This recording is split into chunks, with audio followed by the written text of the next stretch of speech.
बिस्मिल्लाहिर्रहमानिर्रहीम, अस्सलाम वालेकुम। आप देख रहे हैं व्यूज़ मैटर। मैं हूं अली डार। ज़हीर अहमद केस के हवाले से आज की इस वीडियो में बात करेंगे। दो इंपॉर्टेंट डेवलपमेंट्स हैं वो आपके साथ शेयर करनी है। एक तो एक्सपेक्टेड ख़बर है, वो ये है कि मुल्ज़िमान यानी कि ज़हीर और शबीर ने एमएलओ के फ़ैसले को सिंध हाई कोर्ट में चैलेंज कर दिया है। ये एक्सपेक्टेड था, ये होना था। आज जो मुल्ज़िमान के वकील हैं वो पेश हुए और उन्होंने पेश होने के बाद जो कोर्ट ऑर्डर्स थे वो वसूल किए। वसूल करने के बाद उन्होंने सिंध हाई कोर्ट से रुजू किया और वहाँ जाकर कमसिन जो मुगविया बच्ची है उसके एमएलओ के फ़ैसले को चैलेंज कर दिया है कि ये एमएलओ नहीं होना चाहिए। पहले तो मैं आपको ये बता दूँ कि इस हवाले से जिब्रान नासिर ने पहले ही वाज़ेह कर दिया था अपनी मीडिया टॉक के अंदर और कहा था कि फ़ैसला जो भी आएगा अदालत की जानिब से उसको दोनों फ्री कैन के पास इख्तियार है कि वो उसको सिंध हाई कोर्ट के अंदर चैलेंज कर सकते हैं और अभी काम इस मामले में काफ़ी ज़्यादा पड़ा है। और वही हुआ कि आज मुल्ज़िमान के वकील ने जाकर फ़ैसला वसूल किया और फ़ैसला वसूल करने के बाद उन्होंने सिंध हाई कोर्ट से रुजू कर लिया है कि एमएलओ ना हो। दूसरी अहम चीज़ ये है कि एमएलओ के हवाले से ये बात बहुत बार हम कर चुके हैं और आप सब लोग जानते हैं कि मुल्ज़िमान भरपूर कोशिश कर रहे हैं। मैंने आज इस हवाले से वीलॉग भी किया था, आपको बताया था कि एमएलओ का होना यानी कि तिब्बी मुआयना होना कमसिन मुगविया का कितना इंपॉर्टेंट है। लेकिन ये मुल्ज़िमान जो अपने आप को क्लीन चिट देते हैं, जो अपने आप को इनोसेंट साबित करना चाहते हैं, जो दुनिया भर में अपने आप को इनोसेंट पोर्ट्रेट करते हैं कि हम तो बड़े इनोसेंट हैं और हमें जो है वो इश्क मोहब्बत का मामला है, हम पर इल्ज़ाम तराशी की जा रही है और हमें गैंग गैंग कहा जा रहा है। लेकिन इन्होंने एमएलओ को रुकवाने के लिए सिंध हाई कोर्ट में रुजू कर लिया है। ये नहीं चाहते, आखिरी हद तक ये लोग लड़ना चाहते हैं एमएलओ के हवाले से कि एमएलओ ना हो। क्यों ना हो वो आप सब लोग बखूबी जानते हैं। अच्छा, वीडियो का आगाज़ करते हैं और आज की जो दूसरी इंपॉर्टेंट डेवलपमेंट थी जिसमें मैंने बात करनी थी आपके साथ वो है चार्ज शीट के हवाले से। Court order on final charge sheet. Charge sheet जो आई है बहुत ज़्यादा इंपॉर्टेंट है और इस हवाले से बहुत बड़ी डेवलपमेंट्स बहुत जल्द आपको देखने को मिलने जा रही हैं। क्योंकि जो चार्ज शीट मैंने आज स्टडी की काफ़ी वो डिटेल्ड है, लेकिन मैं ये कोशिश करता हूँ कि जो इंपॉर्टेंट चीज़ें उस चार्ज शीट में मैंने पढ़ी हैं वो मैं आपके साथ शेयर करता हूँ। सबसे इंपॉर्टेंट चीज़ कि कोर्ट ने आज जो मैंने इस सारे के अंदर फाइंड आउट किया, एक तो आपको पता है कि टीमें रवाना हो चुकी हैं, बड़ी गिरफ्तारियां होने जा रही हैं, लेकिन उससे पहले आपको ये बता दूं कि कोर्ट ने, अदालत ने इस चीज़ को कबूल कर लिया, एक्सेप्ट कर लिया है कि जिस वक्त जो मुगविया बच्ची थी उसको जब अगवा किया गया कमसिन बच्ची को, तो जो उसकी उम्र थी जिस पर सब लोग कह रहे कि नहीं वो तो बड़ी है, बच्ची नहीं थी और ये इस हवाले से उसकी उम्र 16 साल तक पहुंच जाएगी, मामला ऐसा हो जाएगा वैसा हो जाएगा। लेकिन कोर्ट ने क्लियर कर दी है कि जो बच्ची अगवा हुई थी उसकी उम्र 14 साल से कम थी, अंडर एज थी, वो 14 ईयर से भी कम उसकी उम्र थी। जो डॉक्यूमेंट्स प्रोवाइड किए मेहदी अली काज़मी ने, जो बर्थ सर्टिफिकेट था और मुख्तलिफ जो तस्दीक करवाई गई नादरा से, उसको अदालत ने कबूल कर लिया है, एक्सेप्ट कर लिया है और उसकी वेरिफिकेशन हो चुकी है। यानी कि अदालतों के अंदर ये साबित हो चुका है कि बच्ची कमसिन थी और जो डॉक्यूमेंट्स प्रोवाइड किए गए थे वो जेन्युइन थे, उसके अंदर किसी किस्म की कोई भी टेम्परिंग नहीं थी। जो लोग आपको गुमराह करने की कोशिश कर रहे थे, जो नेगेटिव प्रोपेगेंडा फैला रहे थे, वो गलत बात कर रहे थे और उसकी तस्दीक आज कोर्ट ने कर दी है। दूसरी अहम चीज़ ये है जो आपको मालूम होगी, इस हवाले से कुछ पेशरफ सामने आई, वो ये है कि जो इस चार्ज शीट के अंदर पैरा नंबर 10 था उसमें जिक्र है अब्सकॉन्डर्स का, यानी कि जो मफरूर मुल्ज़िमान है उसका जिक्र किया गया है और उनकी गिरफ्तारी के जो वारंट हैं वो जारी कर दिए गए हैं और जो पुलिस टीमें हैं वो रवाना हो चुकी हैं और बहुत जल्द किसी भी वक्त आपको खबर मिल जाएगी कि नूर बीबी यानी कि ज़हीर की जो वालिदा हैं उनको, राय खुरम जिनके बारे में आप सब जानते हैं, उनको भी बहुत जल्द गिरफ़्तार कर लिया जाएगा और इसके अलावा जो दीगर मुल्ज़िमान थे उनकी भी गिरफ़्तारी अमल में लाई जाएगी।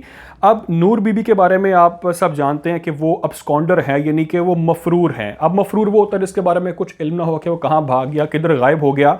लेकिन नूर बीबी के बारे में तो सब जानते हैं कि वो किस तरह टीवी पर बैठकर प्रेस कॉन्फ्रेंस कर रही थी। उनके एक जानिब अदाकारा थी, एक जानिब उनके वकील थे और उन्होंने भरपूर ये मुतालबा किया कि केस को लाहौर मुंतकिल किया जाए और हर तरह से उन्होंने ब्लैकमेल करने की भी कोशिश की, उन्होंने सिंपथी हासिल करने की भी कोशिश की और उस बारे में उन्होंने अपने आप को साबित किया। मुख्तलिफ इंटरव्यूज़ भी उन्होंने दिया, आपने देखे होंगे कितने उन्होंने बड़े बड़े इंटरव्यूज़ दिए और ये उन्होंने साबित किया कि हमें गैंग नहीं है, हमें गैंग कहा जा रहा है, लोग हमारे ख़िलाफ़ मनफी जो है वो प्रोपेगेंडा किया जा रहा है, हमें गैंग कहा जा रहा है, हम गैंग नहीं हैं। अच्छा, अब वो गैंग नहीं है तो इस हवाले से चले हम मान लेते हैं आप गैंग नहीं है, अदालत ने भी आपको गैंग नहीं बोला, आपके लिए एक और वर्ड यूज़ किया है और मैं आपको बताता हूँ। आप अगर कोर्ट का जो है चार्ज शीट के अंदर जो कोर्ट ऑर्डर है उसको पढ़ें आप, तो आपको मालूम होगा कि कोर्ट ने इनको गैंग की बजाय ऑर्गेनाइज्ड क्रिमिनल ग्रुप कहा है। और इस हवाले से जिब्रान नासिर ने पहले भी आपको बताया था कि कोर्ट इनको ऑर्गेनाइज्ड क्रिमिनल ग्रुप कहता है, यानी कि एक मुनज़्ज़म किस्म का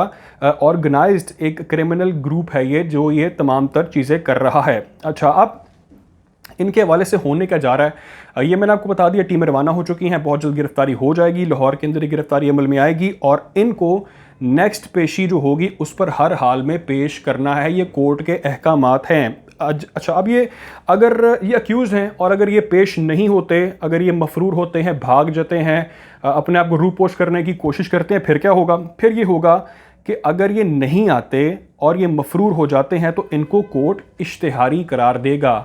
जो इश्तिहारी होता है उसके बाद एक और अलग प्रोसेस होता है। उनके इश्तिहारी होने के बाद सेक्शन 187 और सेक्शन 188 के अकॉर्डिंग इनकी जो प्रॉपर्टीज़ हैं, जो भी इनके पास असासे हैं, उनको ज़ब्त कर लिया जाएगा। खा वो बैरिया टाउन में हो, खा वो पंजाब यूनिवर्सिटी में, जहाँ पर भी हो, उनको ज़ब्त कर लिया जाएगा। ज़ब्त करने के बाद क्या होता है? ज़ब्त करने के बाद उसकी ऑक्शन होती है। ऑक्शन यानी कि उसकी बोली लगाई जाती है, उसकी नीलामी होती है। तो वो जो प्रॉपर्टीज़ होती हैं उसको ऑक्शन में उसके ऑक्शन में बोली के अंदर वो किसी और के नाम हो जाती हैं।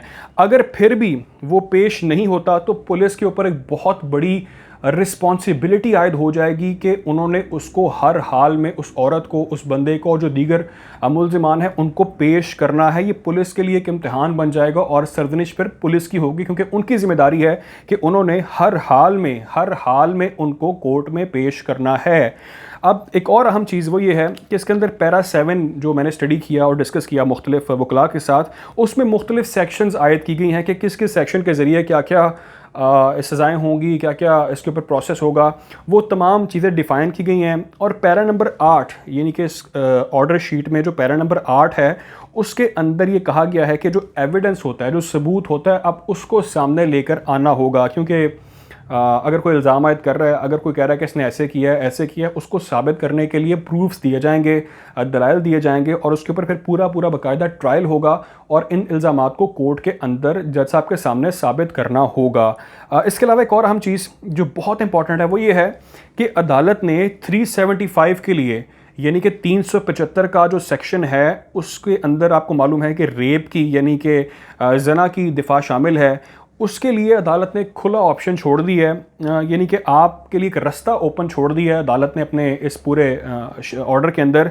यानी कि आप उसको, अब आपको प्रूफ करना होगा कि उसके साथ रेप हुआ, उसके साथ जो भी मामलात हुए, बेशक वो MLO के अंदर होते हैं, जिस तरह से भी आपने साबित करना है उसको आप प्रूफ करेंगे और आप इस दिफा को यानी कि 375 को जो मेरी समझ कहती है कि आप उसको दोबारा शामिल करवा सकते हैं कोर्ट के अंदर।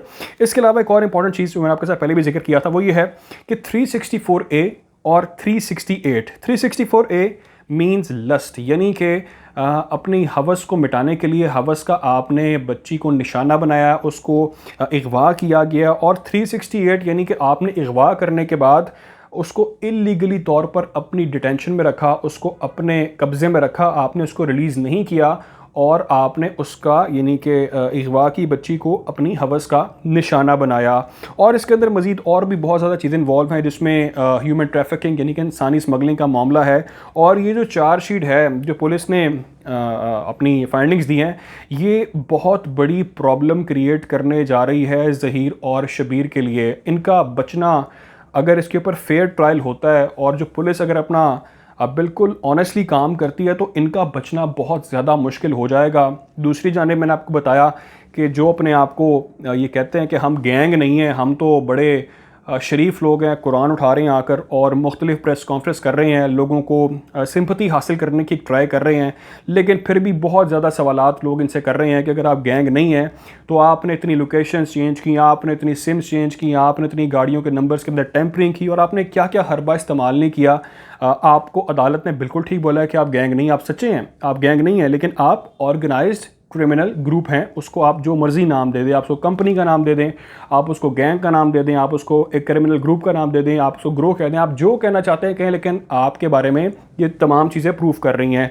और अहम चीज़ ये है कि बहुत जल्द किसी भी वक्त नूर बीबी इस केस के अंदर हमें गिरफ़्तार हुई नज़र आएंगी और उनको अदालतों का सामना करना पड़ेगा और वहाँ पर अपनी बेगुनाही उनको साबित करनी होगी।